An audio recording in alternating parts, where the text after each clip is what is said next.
Vamos trazer aqui outra mulher, a candidata Tabata Amaral também, que se posicionou logo depois do resultado do primeiro turno. A Tabata conversou com Boulos e disse que só vai dar o voto e não vai fazer campanha.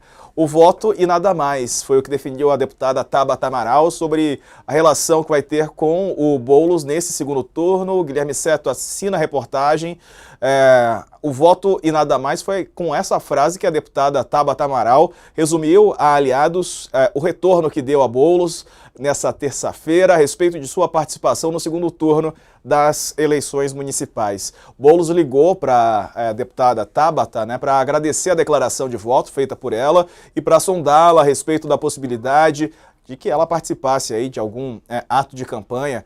Tabata respondeu que não vai fazer mais do que o anúncio do último domingo e que vai dedicar a atenção a outros projetos próprios do partido dela, o PSB, neste momento. A Folha mostrou que a parlamentar não quer participar de eventos do PSOL, nem gravar vídeos para ele, ainda que outros integrantes do PSB possam fazer isso. Por exemplo, o Márcio França, que é ministro do governo Lula, o vice-presidente Geraldo Alckmin, em entrevista coletiva no domingo, Tabata indicou o motivo. Ela disse o seguinte: eu vou votar em Boulos, porque eu não consigo e não conseguiria jamais colocar meu voto num projeto liderado por Ricardo Nunes. Mas saibam, eu e Guilherme Boulos representamos projetos absolutamente diferentes para São Paulo e para o Brasil. Foi o que ela disse no último domingo, Sakamoto. E essa posição da Tabata, era esperada?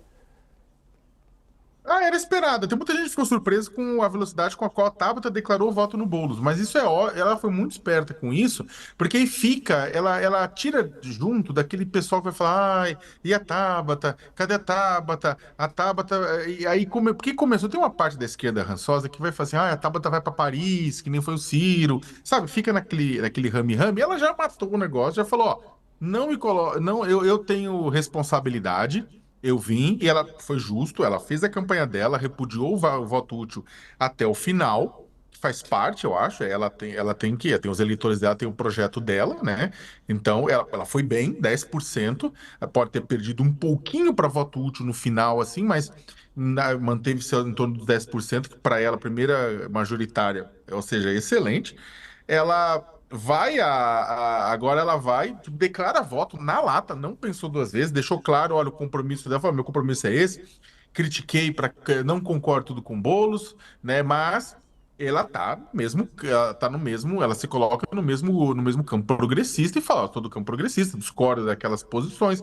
Ela atacou bem mais, criticou bem mais a gestão do Ricardo Nunes, né, do que a campanha do Boulos. Coloca, se eu vou declarar voto nele, né, mas não significa que eu vou precisar fazer campanha, né? E agora, sinceramente, eu também acho que tem uma coisa, o eleitor da Tabata não é o eleitor que vai fazer diferença dela num palanque na Hermelino Matarazzo, no glorioso Jardim Pirajussara, onde eu cresci, no Campo Limpo, ou, sei lá, no Tremembé. Não vai fazer diferença. O eleitor da Tabata tem acesso, acho que o grosso do eleitor, o perfil do eleitor da Tabata, né, tem acesso à informação de outras formas. Ela vai saber, vai estar lá, o Boulos vai falar na campanha que a Tabata apoia ele, não tenha dúvida nenhuma.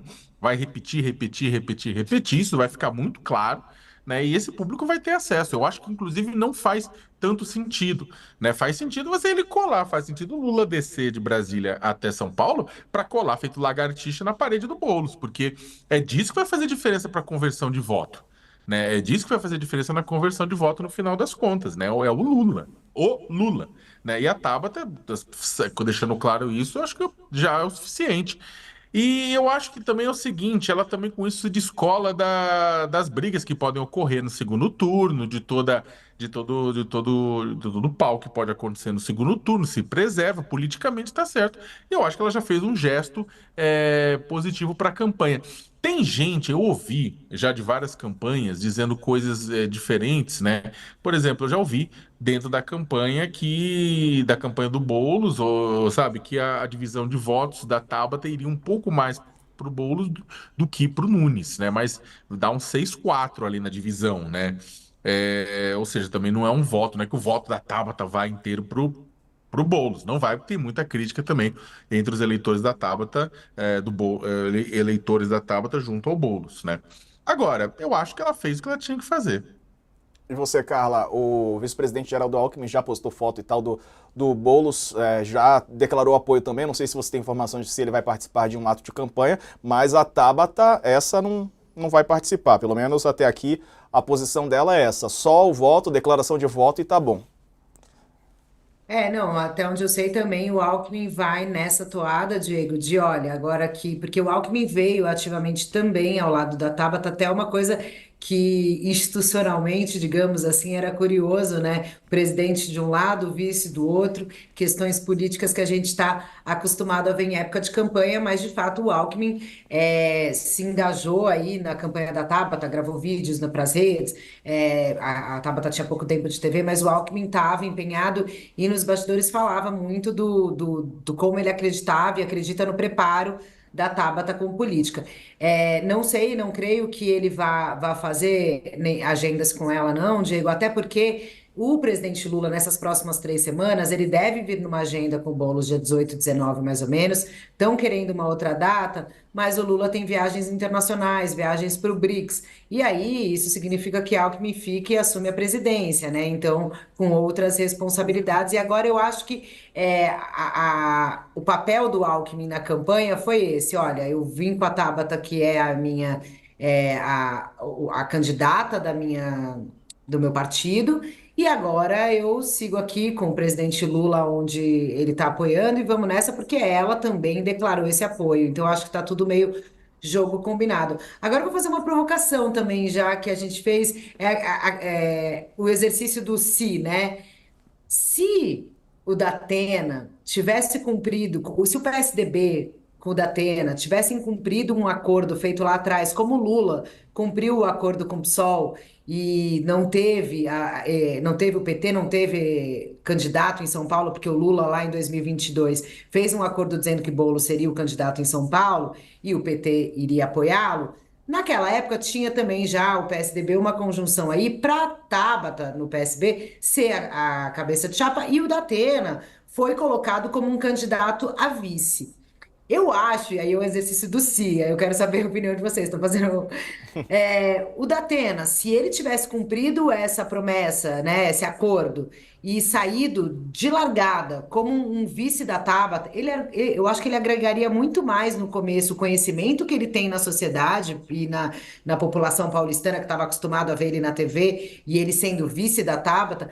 E ela teve um desempenho muito bom, né, nessa campanha, levou o nível do debate e tudo mais, mas eu acho que ela tinha chances de fazer mais barulho caso o Datena tivesse de vice dela desde o início e não tivesse levado até o fim a candidatura dele para afundar com o PSDB e tudo mais no final. Não sei, mas é só Vou jogar, um brainstorm aqui. vou jogar batata quente pro Sakamoto. E aí, Sakamoto, na hora de votar, o Datena falou: votei na Tabata.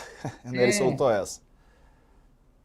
Ele estava claramente brincando, é claro, mas ele se decepcionou bastante com a campanha, né, com tudo que aconteceu, né, com a forma da campanha. O Datena, como eu já falei aqui antes, ele entrou na campanha, inclusive com uma novidade. Os institutos no começo estavam colocando ele mais no alto, já chegou em algumas pesquisas a dividir a liderança, né? O que acontece é que o Datena entrou na campanha, inclusive, achando que ele seria o candidato antissistema. E ele teria esse posicionamento do candidato antissistema.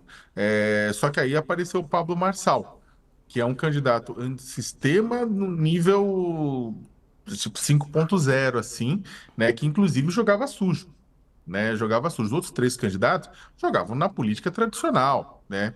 Eventualmente podia até ter um soco embaixo da cintura, mas era raro. O Marçal era um boxeador com soco embaixo da cintura sistematicamente. Então, e foi uma campanha que, para ele, né, ele acabou sendo deixado de lado como esse candidato antissistema, porque diante do Marçal isso acabou ficando de fora, né? E aí eu acho que aí que tá. Também aquela, concordo com a cara, é difícil o condicional na história e na política, né? De falar o que teria acontecido se o Datena fosse vice da Tabata, né? É um pouco também difícil imaginar. Eu também acho que talvez pudesse ter mudado, ou às vezes não, porque os vices, no final das contas, os vices e as vices tiveram uma atuação um pouco mais apagada, por mais que participassem, fizessem.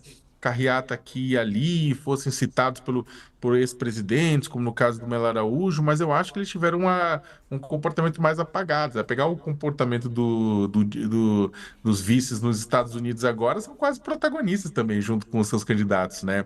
Acabam causando para bem e para mal, né?